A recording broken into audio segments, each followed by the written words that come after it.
빌라도 법정에서 빌라도에게 예수님께서 내가 왕이다. 내가 왕 되기 위해서 이 세상에 왔다. 왕 되기 위해서 왔다고 그러셨고, 왕이 되기 위해서 오셨다고 그랬고, 그 다음에 진리를 증거하기 위해서 오셨다고 그랬어요. 예수님께서 세상에 오신 목적이 왕 되심, 그 다음에 진리를 증거하시기 위해서 오셨다. 그랬더니 빌라도가 진리가 뭐냐? 예수님이 대답 안 하셨어요. 자, 보시라고. 그 진리에 대해서 제가 설명을 지금 하려고 그러는 거예요. 마가복음 9장 1절 보세요. 또 저희에게 이르시되 내가 진실로 너희에게 이르노니. 가만히 있어봐. 예수님께서는 왕으로 오셨고 진리를 증거하시기 위해서 오셨는데, 마가복음 9장 1절에서 진실로 너에게 말한다. 그 얘기는 내가 진리를 한 가지 말하는데 그 얘기예요. 내가 진실로 너에게 이르노니. 여기 섰는 사람 중에 죽기 전에 하나님 나라가 권능으로 임하는 것을 볼 자들도 있느니라. 진리를 말씀하시는데 여기 섰는 사람 중에 이 말씀을 하신 예수님의 눈앞에 그 당시에 있던 제자들 가운데 그 얘기예요. 죽기 전에 예수님의 제자들 중에 어떤 이는 죽겠지만 어떤 이들은 살아있을 동안에 하나님의 나라가 임하는 것을 볼 자들도 있다 그랬어요.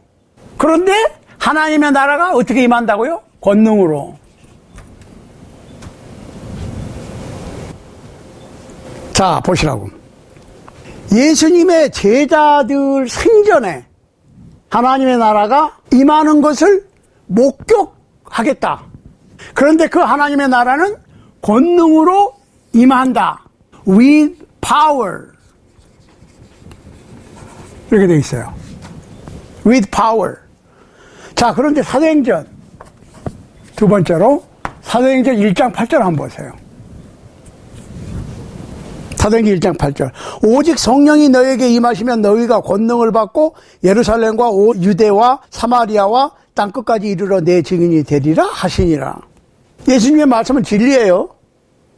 잘 보시라고. 여기서 성령이 너희에게 임하시면 너희가 권능을 받는다. 자, 하나님의 나라는 제자들 생전에 권능으로 하나님의 나라가 임할 것인데, 그 권능은 성령이 오시면 성령 강림 때 권능을 받는다. 그 얘기예요. 그런데 세 번째 보시라고. 골로새서 1장 13절. 그가 우리를 흑암의 권세에서 건져내사 그의 사랑의 아들의 나라로 옮기셨으니 그 아들 안에서 우리가 구속 곧 죄사함을 얻었도다.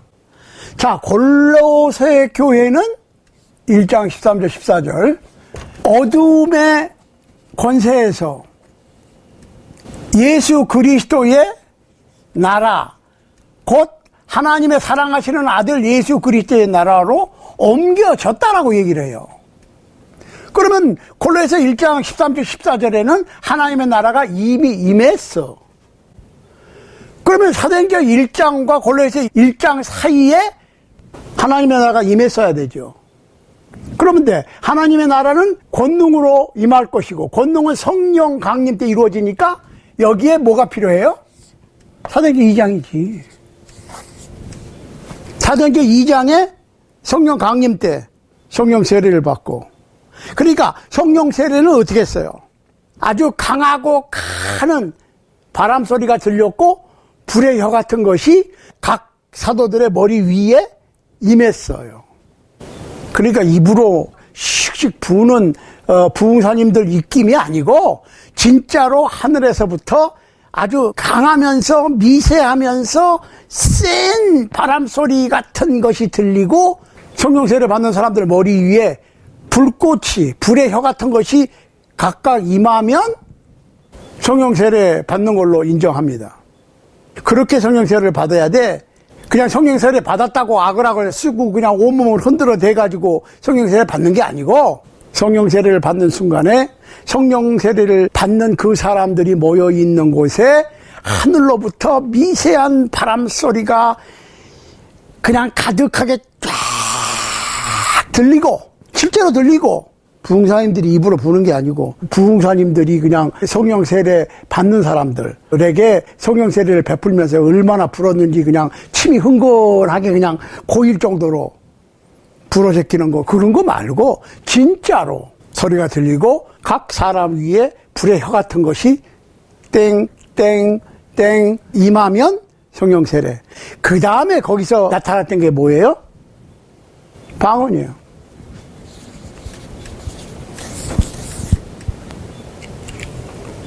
잘 보시라고. 사도행전 2장을 잘 읽어보세요. 베드로와 열한 사도들이 일어나서 예수님의 죽으심과 장사와 부활에 대해서, 승천에 대해서 얘기를 하는데 그거를 여러 지방에서 말이 달라요. 물론 그분들은 유대인이기 때문에 히브리어를 해. 그런데 각 지방 말로 사도들이 설교를 했거든. 그러니까 가만히 있어봐. 히브리 말이 아니고 우리가 태어난 그 지방의 말을 지금 해? 에? 아니, 저 사람들은 예수를 따라다니던 갈릴리 어부들이고 학문이 없는 사람으로 알고 있는데 우리가 태어난 곳의 말을 우리가 들어 지금. 그러니까 쉽게 얘기하면 어떤 사람이 일본 사람한테 복음을 전하는데 일본 말을 배우지도 않고 할 줄도 모르는 사람인데 성령께서 말하게 하심을 따라서 일본 말로 정확하게, 문법이나 발음이 다름이 없이 정확하게 일본 말로 복음을 설명하니까 일본 사람이 귀를 기울여 안 들을 수가 없죠. 듣고 믿을 수밖에 없지요. 이걸 얘기하는 거예요. 성령의 능력이라고 그러면. 그러니까 3,000명이 회개해서 세례받고 공식적으로 하나님의 나라가 사도행전 2장에서 출범하게 되죠. 그때까지는 준비 기간이었다고 볼 수 있고. 그러니까 골로새서 1장 13절 14절을 가면 어둠의 권세에서 불러냄을 받아서 하나님의 사랑하시는 아들 예수 그리스도의 나라로 옮겨졌다라고 표현을 하고 있거든. 옮겨질 게 아니에요. 옮겨졌다라고 얘기를 해. 이게 진리예요. 그 다음에 고린도전서 15장 23절 26절 보세요. 이거는 그 부활에 대해서 설명을 하고 그 부활이 예수님 재림하실 때 있을 것을 사도 바울이 설명을 하는데 고린도전서 15장 23절 이하 몇 절 26절까지 한번 보겠습니다. 그러나 각각 자기 차례대로 되리니 먼저는 첫 열매인 그리스도요 다음에는 그리스도 강림할 때 그에게 붙은 자요 그 후에는 나중이니 저가 모든 정사와 모든 권세와 능력을 멸하시고 나라를 아버지 하나님께 바칠 때라. 저가 모든 원수를 그 발 아래 둘 때까지 불갑을 왕노릇 하시리니 맨 나중에 멸망받을 원수는 사망이니라. 이게 무슨 얘기예요?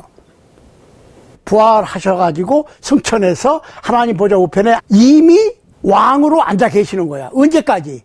다시 강림하실 때, 재림하실 때까지. 재림하시면 이 땅에 있는 천국 백성들, 하나님의 나라 시민들을 얘기하는 거예요.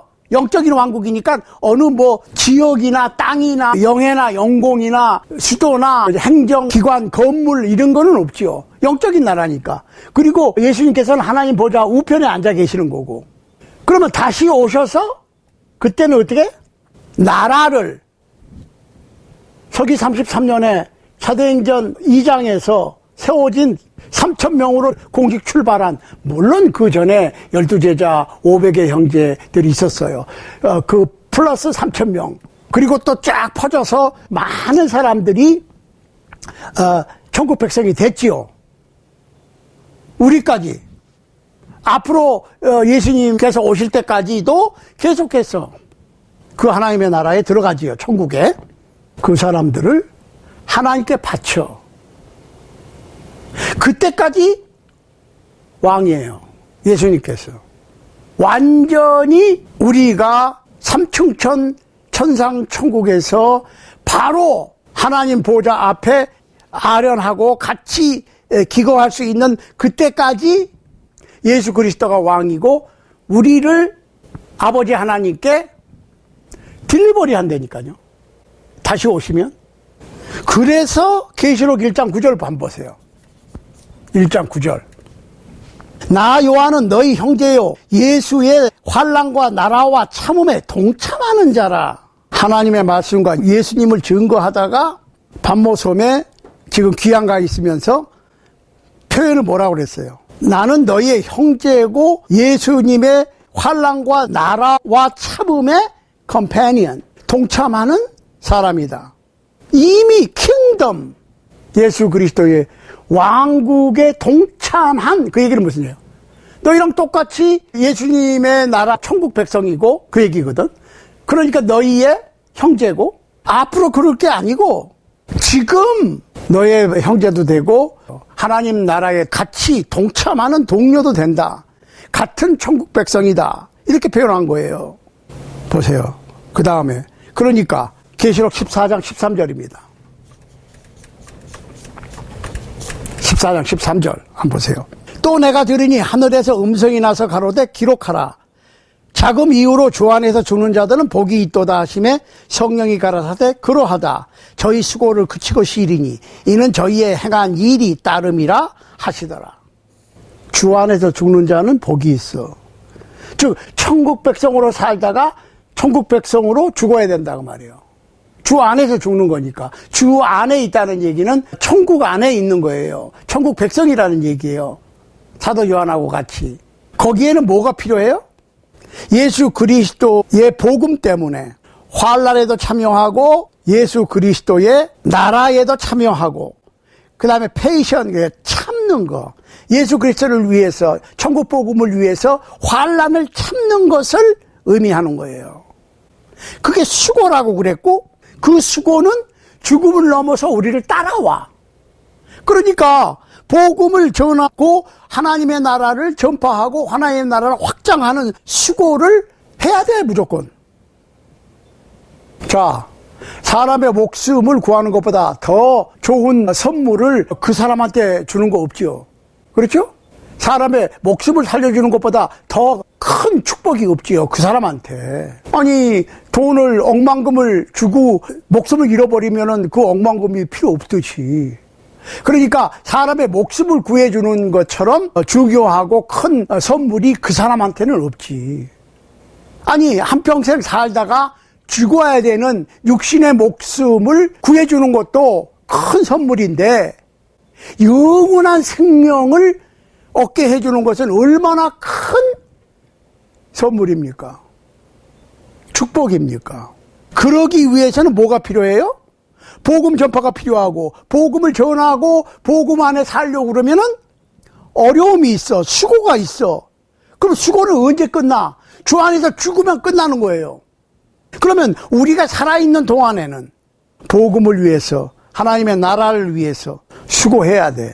어려운 일을 당하는 것은 당연한 거예요, 그리스도인으로. 그래서 베드로전서 4장 12절로 19절에 보면 사랑하는 자들아 너희를 실현하려고 오는 불시험을 이상한 일 당하는 것 같이 이상히 여기지 말고 그랬어요. 그래서 그리스도인 천국 백성들은 천국 복음을 위해서 하나님의 나라를 확장하는 데 있어서 복음을 전하는 데 있어서 수고가 있고 고난이 있고 환난이 있는 것은 당연한 건데 그거를 기꺼이 고난과 참음과 예수 그리스도의 나라에 동참할 수 있는 불시험을 이겨낼 수 있는 여러분과 제가 되어야 됩니다.